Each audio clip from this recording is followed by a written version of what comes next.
خدا کے زندہ اور پاک کلام میں سے یشوع کی کتاب اس کا دوسرا باب۔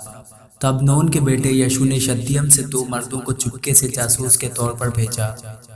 اور ان سے کہا کہ جا کر اس ملک کو اور یریحو کو دیکھو بھالو۔ چنانچہ وہ روانہ ہوئے اور ایک قصبی کے گھر میں جس کا نام راہب تھا آئے اور وہیں سوئے۔ اور یریحو کے بادشاہ کو خبر ملی کہ دیکھ، آج کی رات بنی اسرائیل میں سے چند آدمی اس ملک کی جاسوسی کرنے کو یہاں آئے ہیں۔ اور یریحو کے بادشاہ نے راہب کو کہلا بھیجا کہ ان لوگوں کو جو تیرے پاس آئے اور تیرے گھر میں داخل ہوئے ہیں نکال لا، اس لیے کہ وہ اس سارے ملک کی جاسوسی کرنے کو آئے ہیں۔ تب اس عورت نے ان دونوں مردوں کو لے کر اور ان کو چھپا کر یوں کہہ دیا کہ وہ مرد میرے پاس آئے تو تھے، پر مجھے معلوم نہ ہوا کہ وہ کہاں کے تھے۔ اور پھاٹک بند ہونے کے وقت کے قریب جب اندھیرا ہو گیا وہ مرد چل دیے، اور میں نہیں جانتی ہوں کہ وہ کہاں گئے، سو جلد ان کا پیچھا کرو کیونکہ تم ضرور ان کو جالو گے۔ لیکن اس نے ان کو اپنی چھت پر چڑھا کر سن کی لکڑیوں کے نیچے جو چھت پر ترتیب سے دھری تھی چھپا دیا تھا۔ اور یہ لوگ یردن کے راستہ پر پایابوں تک ان کے پیچھے گئے، اور جو ہی ان کا پیچھا کرنے والے پھاٹک سے نکلے انہوں نے پھاٹک بند کر لیا۔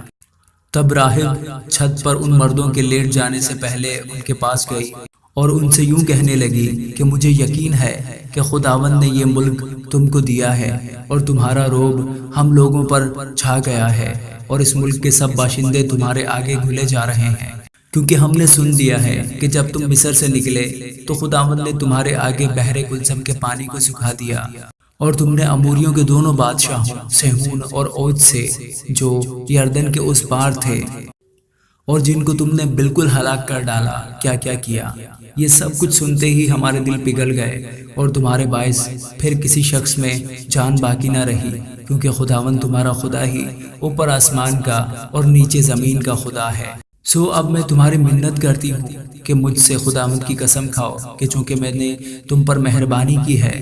تم بھی میرے باپ کے گھرانے پر مہربانی کرو گے، اور مجھے کوئی سچا نشان دو کہ تم میرے باپ اور ماں اور بھائیوں اور بہنوں کو اور جو کچھ ان کا ہے سب کو سلامت بچا لو گے، اور ہماری جانوں کو موت سے محفوظ رکھو گے۔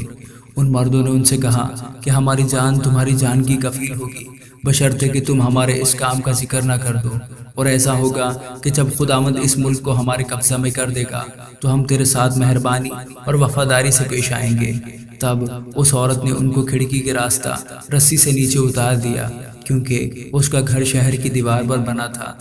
اور وہ دیوار پر رہتی تھی۔ اور اس نے ان سے کہا کہ پہاڑ کو چل دو، تا نہ ہو کہ پیچھا کرنے والے تم کو مل جائیں، اور 3 دن تک وہیں چھپے رہنا جب تک پیچھا کرنے والے لوٹ نہ آئیں، اس کے بعد اپنا راستہ لینا۔ تب ان مردوں نے اس سے کہا کہ ہم تو اس قسم کی طرف سے جو تو نے ہم کو کھلائی ہے بے الزام رہیں گے۔ سو دیکھ، جب ہم اس ملک میں آئے تو سرخ رنگ کے سود کی اس ڈوری کو اس کھڑکی میں جس سے تو نے ہم کو نیچے اتارا ہے باندھ دینا، اور اپنے باپ اور ماں اور بھائیوں بلکہ اپنے باپ کے سارے گھرانے کو اپنے پاس گھر میں جمع کر رکھنا۔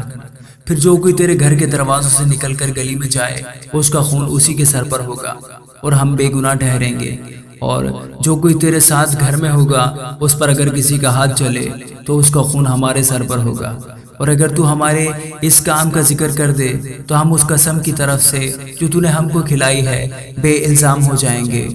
اس نے کہا جیسا تم کہتے ہو ویسا ہی ہو۔ سو اس نے ان کو روانہ کیا اور وہ چل دیے۔ تب اس نے سرخ رنگ کی وہ ڈوری کھڑکی میں باندھ دی،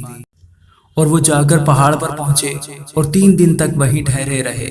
جب تک ان کا پیچھا کرنے والے لوٹ نہ آئے۔ اور ان کا پیچھا کرنے والوں نے ان کو سارے راستے ڈھونڈا پر کہیں نہ پایا۔ پھر یہ دونوں مرد لوٹے اور پہاڑ سے اتر کر پار گئے، اور نون کے بیٹے یشوع کے پاس جا کر سب کچھ جو ان پر گزرا تھا اسے بتایا۔ اور انہوں نے یشوع سے کہا